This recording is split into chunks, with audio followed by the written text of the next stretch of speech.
చెరువు నుండి ఆ బ్యాక్ వాటర్ అంతా కాలనీలోకి వస్తూ ఉంటుంది. రెండోది ఏమో ఇటు నక్కలగడ దగ్గర నుంచి జిడుగుమాడు, కృష్ణాపురం, ఆతుకూరు ఈ ఏరియా నుంచి మొత్తం వర్షాలని కూడా రెడ్డి గైడెన్స్ అటు నుంచి మొత్తం వర్షపు నీరు అంతా కూడా ఇటువైపు నుంచి వచ్చి అక్కడ రోడ్లు అన్ని పొర్లి ఈ కల్వర్ట్లు గుండా వచ్చి నీళ్ళన్నీ కూడా హనుమాన్ కాలనీ మీద నుంచే పోతాయి. అంటే ఇటు నుంచి వచ్చే నీళ్లు అటు నుంచి వచ్చే నీళ్లు ఇవన్నీ కూడా ఏకమై వర్షాలు పడుతుంటేనే ఇక్కడ ప్రజలు భయపడుతూ ఉంటారు. ప్రతిసారి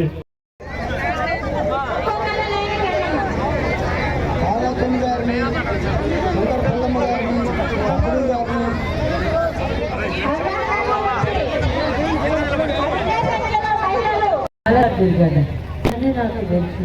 ఇక్కడ వరదలు వచ్చినప్పుడు కూడా నేను తిరిగేసాను. మీ అందరికీ మేము అండగా ఉన్నామని చెప్పాను. గట్టి గారు కూడా ఇక్కడ వరదలు వచ్చినప్పుడు మీతో పాటు ఉన్నారు. ఈ కష్టాలు నాకు అన్నీ తెలుసు. మన ప్రభుత్వం వచ్చింది, కాంగ్రెస్ ప్రభుత్వం వచ్చింది. ఇప్పుడు 10 సంవత్సరాలు టీఆర్ఎస్ ప్రభుత్వం ఉంది. వాళ్ళు ఏమి చేయలే, మనకేమి చేయలేదు. కాబట్టి 10 సంవత్సరం మనం ఏది మన వారికి ఎటువంటి అభివృద్ధి కాదు. కానీ ఇప్పుడు భట్టి విక్రమార్క గారు మీరందరూ ఇక్కడి నుంచి ఆయనకు ఓట్లేసి భారీ మెజారిటీతో పంపిస్తే ఇవాళ డిప్యూటీ సీఎంగా ఒక ఫైనాన్స్ మినిస్టర్గా అక్కడ ఈ రాష్ట్రాన్ని నడిపిస్తున్నారు. భట్టి విక్రమార్క గారిని పిలిచి అక్కడ చూస్తే జార్ఖండ్ నుంచి వచ్చారు భట్టి విక్రమార్క గారు. ఇక్కడ ఉన్న పెద్ద సమస్య ఇక్కడ వరదల్ని. ఇప్పుడు ఏదైనా మునిలో ఉంది, అక్కడ ఎంప్లాయీస్ కాలనీ ఎట్లా ఉంది, అక్కడ ముస్లిం కాలనీలో ఎట్లా ఉంది, నీళ్ళు ఏడాకా వచ్చినాయని మేము పద్దాకా కనుక్కుంటూనే ఉంటాము. అంటే మాకు కూడా టెన్షన్ ఉంది అది.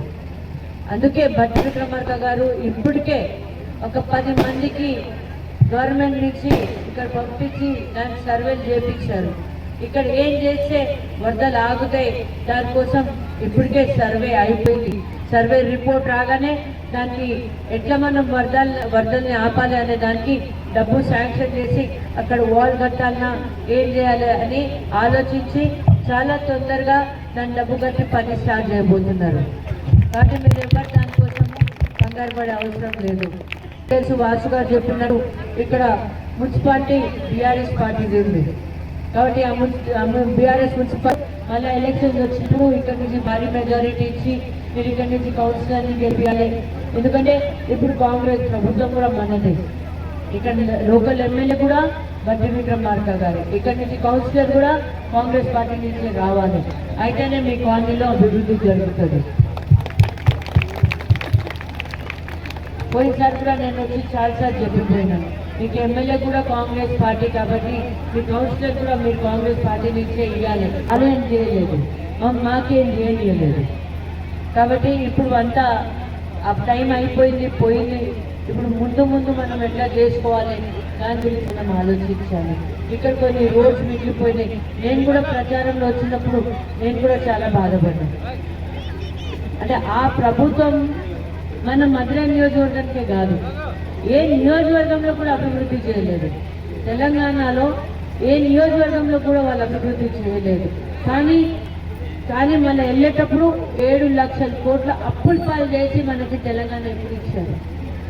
ఇప్పుడు భట్టి విక్రమార్క గారు ఒక ఆర్థిక మంత్రిగా ఫైనాన్స్ మినిస్టర్గా ఉన్నారు కాబట్టి ఇవాళ రాష్ట్రాన్ని ఇట్లా నడిపిస్తున్నారు. లేకపోతే వేరే ఎవరైనా ఉంటే చేంజ్ చేసింది ఉంటే మీరు ఏదైనా కొత్తగా మీ ఇంటి కోసం చేయగలుగుతారా? చేయలేరా? కానీ భట్టి విక్రమార్క గారు 7 లక్షల కోట్ల అప్పు ఉంటే కూడా ఇవాళ మధుర నియోజకవర్గానికి అభివృద్ధి తీసుకొస్తున్నారు. తెలంగాణ రాష్ట్రాన్ని కూడా నడిపిస్తున్నారు.